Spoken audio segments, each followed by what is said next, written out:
Hi అండి, అందరికీ నమస్తే. Welcome back to our channel. మీకు లోడింగ్ పైపింగ్ అయితే ఎక్స్ప్లెయిన్ చేద్దాము. మనకి లోడింగ్ పైపింగ్ ఎలా వేస్తారు, బోటిక్ స్టైల్లో నీట్ ఫినిషింగ్ ఎట్లా రావాలి అనేది మీకైతే క్లియర్గా చూపిస్తానండి. హ్యాండ్స్కి కాకుండా నెక్ ప్రాపర్టీకి మట్టుకు చూపిస్తా. నేనైతే ఇట్లా బ్యాక్ పార్ట్ను లైనింగ్ పార్ట్ ఫ్రంట్ బ్యాక్ రెండు షోల్డర్లు అయితే ఇలా జాయిన్ చేసుకున్నానండి. చూడండి, మీకు క్లియర్గా చూపిద్దామని చెప్పేసి ఇలా జాయిన్ చేసేసుకోవాలి. ఇప్పుడు ఖర్చు అయితే మనకి లైనింగ్కి ఎంత అయితే పట్టుకున్నామో ఈక్వల్గా ఇంత విడ్త్తోనైతే పట్టుకున్నామో లైనింగ్ పార్ట్కి యాస్టీజ్గా మెయిన్ పార్ట్కి కూడా అంతే హైట్లో బ్యాక్ పార్ట్ ఫ్రంట్ పార్ట్ అయితే ఇలా కటింగ్ చేసేసుకొని నెక్కులు అయితే కట్ చేసుకోవద్దండి. మెయిన్ పార్ట్కి మట్టుకి ఇప్పుడు మనకు పర్ఫెక్ట్ కటింగ్ అంటే లైనింగ్కి చేసి పెట్టుకోవాలి, నెక్కులు కట్ చేసి పెట్టుకొని దాన్ని పైపింగ్ రెడీ చేసుకోవాలి. ఇప్పుడు నేనైతే నెక్కులు అయితే దీన్ని కట్ చేయాలి, ఓన్లీ క్లాతే అండి. మామూలుగా చుట్టూ చివర్లు కొంచెం ఎక్స్ట్రా క్లాత్ అయితే ఉంచుకొని షోల్డర్ల దగ్గర ఈక్వల్గా కట్ చేసేసుకొని ఇలానైతే జాయిన్ చేసి పెట్టుకున్నాను. చూడండి, ఖర్చు సేమ్ లైనింగ్ ఎంత పట్టుకున్నానో ఖర్చు ఇలా మెయిన్ ఫ్యాబ్రిక్ కూడా ఒరిజినల్ క్లాత్ కూడా అంతే పట్టుకోవాలండి. ఇప్పుడు నేను పైపింగ్ అయితే రెడీ చేసి పెట్టుకున్నాను. చూడండి, అయితే క్లాత్ జాయింటింగ్ అనేది అలాగలాగా పీసి ముక్క అయితే వేరే ఉంది. ఇది హ్యాండ్స్కి సరిపోతుంది, ఇది నెక్కు సరిపోతుంది అని చెప్పేసి నెక్కు మందమే తీసుకున్నానండి. ఇలా ఒక 1 ఇంచు క్లాత్ అయితే తీసుకొని మనము పైపింగ్ అయితే రెడీ చేసుకుంటాం కదా, రెండు ఈక్వల్గా ఫోల్డ్ చేసుకొని ఇప్పుడు ఈ రెడీ చేసుకున్న దాన్ని నేనైతే సైడ్ పాదం కూడా చేంజ్ చేసుకున్నానండి. నాకు స్ట్రైట్ పాదం మీద పైపింగ్ రాదు. లైనింగ్ పార్ట్ మనమైతే షోల్డర్లు అయితే జాయిన్ చేసి పెట్టుకున్నాం కదా, లైనింగ్ పార్ట్ దగ్గర నుంచి ఇలా చూడండి, క్లియర్గా కనిపిస్తుందా? ఇలా మంచి మర్ర ఈ ఉల్టా సైడ్ మనం కుట్టయితే ఎట్ సైడ్ అయితే వేసినామో అది లోపల సైడ్ ఉండేటట్టు మనం పైపింగ్ పెట్టేది మాత్రము సీదా పైన పెట్టండి.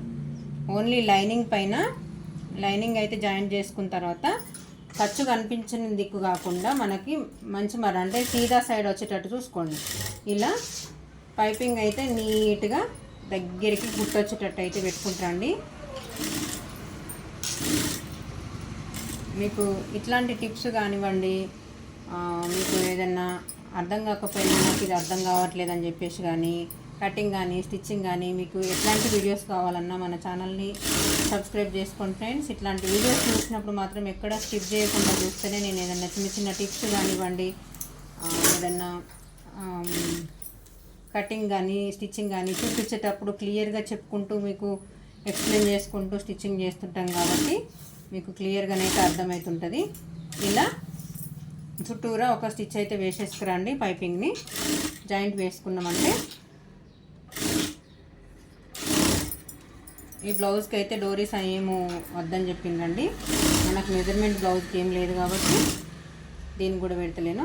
మనము వేసేటప్పుడు ఏంటంటే షోల్డర్ దగ్గర కంపల్సరీగా ఖర్చు అనేది బ్యాక్ పార్ట్ ఉండేటట్టు అయితే చూసుకోండి. ఇది చిన్నగా గమనించుకున్నట్టయితే ఏంటంటే షోల్డర్ పైన కుట్టు అనేది పర్ఫెక్ట్గా నిలుచుంటుంది. లేదనంటే కొంచెం భుజాలు అనేటివి ముందుకు జారినట్టు వచ్చినట్టు అనిపిస్తాయండి. ఖర్చు అనేది బ్యాక్ సైడ్ అంటే వీపు భాగం సైడు బ్యాక్ సైడ్ వెళ్ళేటట్టు చూసుకోండి.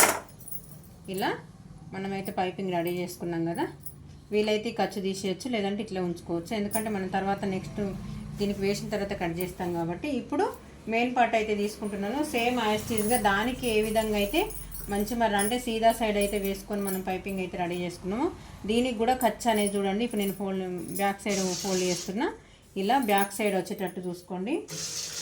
ఈ కుట్టు ఇలా కరెక్ట్ ఒకసారి క్లాత్ అనేది స్ట్రైట్గా అనుకోండి, చూసుకోండి కరెక్ట్గా సరిపోతుందా లేదని చెప్పేసి. ఇప్పుడు క్లాత్ అనేది ఇలా మనమైతే ఇప్పుడు ఇటు సైడ్ సీదా సైడ్ అయితే వేసుకున్నాం కదా, దీన్ని ఇప్పుడు మనము ఉల్టా సైడ్ కనిపించేటట్టు చూసుకోండి. ఇలా మనం కుట్టిన థ్రెడ్ పైపింగ్ అనేది లోపలికి వెళ్ళాలి అంటే మనకు ఖర్చు అనేది బయటకు కనిపించాలి. బయటకు కనిపిస్తే చూడండి, ఇప్పుడు రెండు షోల్డర్ల దగ్గర కుట్టు అయితే ఈక్వల్గా పట్టుకున్నాం కదా, ఇక్కడ కుట్టు దగ్గర ఒక పిన్ పెట్టుకోండి. మీకు ఫస్ట్ టైం కదా ఇంకా ఇట్లాంటి స్టిచ్చింగ్ చూస్తున్నట్టయితే ఇట్లా మీరు పిన్స్ పెట్టుకోవడమే బెటర్ అండి. షోల్డర్లు అనేది ఈక్వల్గా రావాలి, లేదనంటే బ్లౌజ్ అనేది పర్ఫెక్ట్గా వచ్చినట్టు అనిపించదు, కస్టమర్కి కూడా అంత నచ్చినట్టే ఉంటుంది కదా. మనం చేసే పని ఏదైనా పర్ఫెక్ట్గా చేయడానికి ప్రయత్నం చేయండి. ఇలా షోల్డర్ల దగ్గర మీకు అనుభవం ఉన్న వాళ్ళు అయితే పర్ఫెక్ట్గా చేయగలుగుతాము అని అన్న హోప్ మీకు ఉన్నట్టయితే పిన్స్ పెట్టుకోకుండా కూడా స్టిచ్ చేయొచ్చు.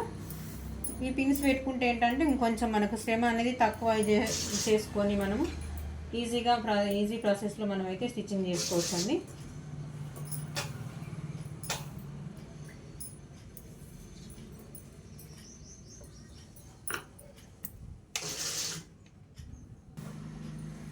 చూడండి, ఇట్లా లైనింగ్ అయితే జాయింట్ చేసి పెట్టుకున్నాం కదా, ఇట్లా పిన్ అయితే పెట్టుకున్నాం కదా.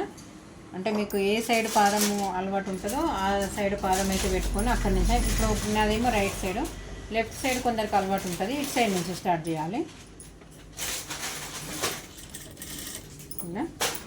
షోల్డర్ల దగ్గర మాత్రం ఈక్వల్గా కుట్ అయితే కరెక్ట్గా ఉండాలండి.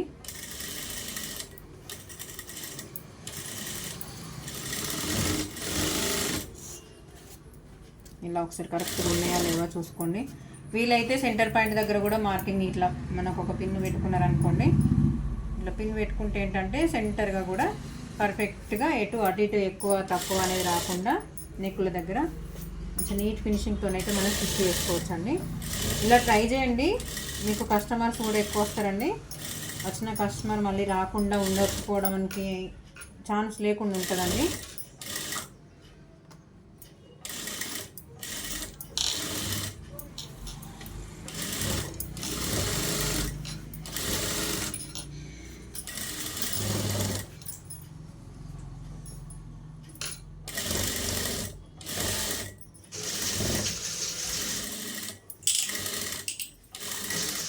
మన వ్యూవర్స్ అందరికీ టైలర్స్ డే అండి. ఈరోజు ప్రపంచ టైలర్స్ డే దినోత్సవం అండి. మీకు అందరికీ శుభాకాంక్షలు చెప్తున్నాను. ఓకే, ఇప్పుడు నెక్ అయితే మంచి ఈ ఖర్చు అనేది దగ్గరగా ఈ ఎక్స్ట్రా ఖర్చు అనేది కనబడకుండా ఉండటానికి ఇది ఓన్లీ మనకి ఖర్చులు అనేటివి అంటే మనకి మరీ సెన్సిటివ్ ఉంటుంది చూడండి. క్లాత్ మనకు ఇట్లా చేతి పెడితే బయటకు కనిపించేటట్టు, స్కిన్ కనిపించేటట్టు ఉండే క్లాత్లకు, పతలటి క్లాత్లకు అయితే ఈ పైపింగ్ అయితే సూట్ కాదండి. దానికి కూడా వేరే రకంగా వేయాల్సి వస్తుంది. అది కూడా చూపిస్తాను మీకు ఈ వీడియోలోనే కాదు, అది కూడా అట్లాంటి క్లాత్ వచ్చినప్పుడు మాత్రం కంపల్సరీగా చూపిస్తాను. ఈ లోడింగ్ పైపింగ్ మాత్రం చాలా వరకు అయితే మీకు యూజ్ అవుతుందండి.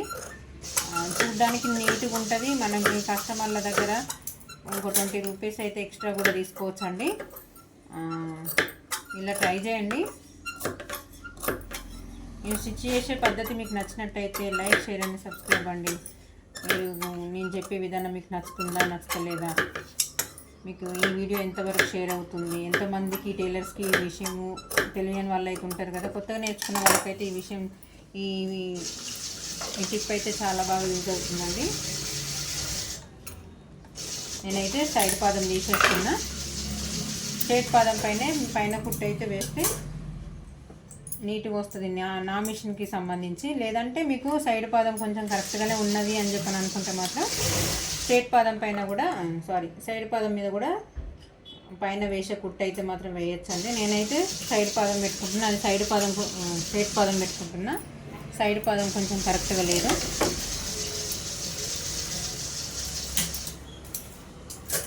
ఒక్కసారి చెక్ చేసుకోండి ఇలా.